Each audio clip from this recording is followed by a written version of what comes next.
Like most people, we have a junk drawer in the kitchen. It houses random items like pens, broken pencils, paper clips, stamps, old keys, and spare eyeglasses. The usual things that you seldom use but can't get rid of. But in the back of the drawer, there's a plastic bag that I had forgotten about. Inside the bag is a long, thick ponytail of healthy brown hair that belonged to my daughter Ava.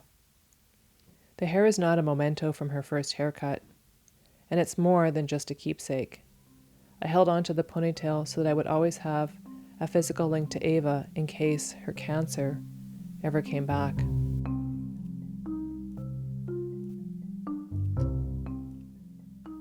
When Ava was 10 years old, she had a 5-pound tumor removed from her stomach area. After the surgery, the oncologist offered the assurance that there was only a 30% chance that the cancer would come back.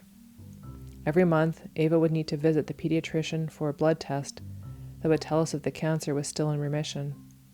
In the waiting room, she would sit next to the newborn babies and toddlers with runny noses.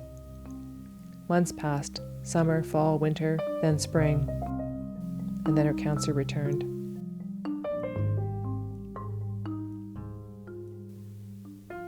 Her oncologist was a friendly man named Dr. Carroll, who had a slight build, white hair, and 4 children of his own.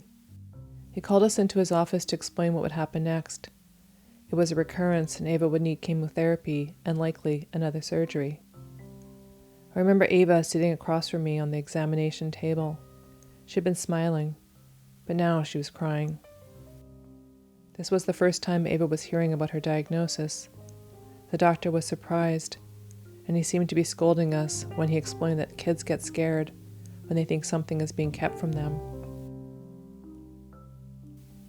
A few weeks after starting chemo, Ava was sitting in a chair at the hair salon.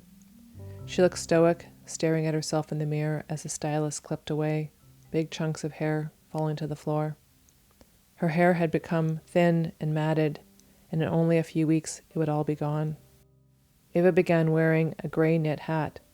She would pull it down close to her ears to cover her entire head. It was loose-fitting and kind of floppy. She looked a little bit like a skateboard kid, a young hipster. You don't see many bald children, and if you do, it usually means one thing. The child has cancer. That type of news is not easy to share, so we decided to tell only our closest friends and family. Ava's chances of survival were high. Dr. Carroll said that losing your hair is the worst part. I came to understand that it's not just the vanity, but it's also the unwanted looks from strangers, the unwanted questions from random people like a dentist, all wanting to know, is she going to be okay? It's a reasonable question, but the problem is that cancer has all the power. Even though the odds were good, I honestly couldn't answer the question without feeling that I was tempting fate.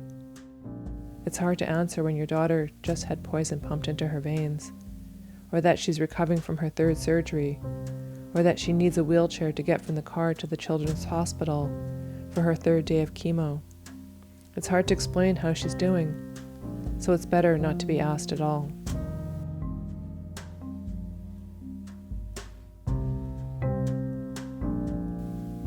Throughout Ava's treatment, we did our best to live a normal life. She was always an active kid with a lot of friends. She went to school when she could, played soccer when she had the energy. Looking back, Ava wonders if she made the right choice in not telling all of her friends. In some ways, she feels like she deceived them.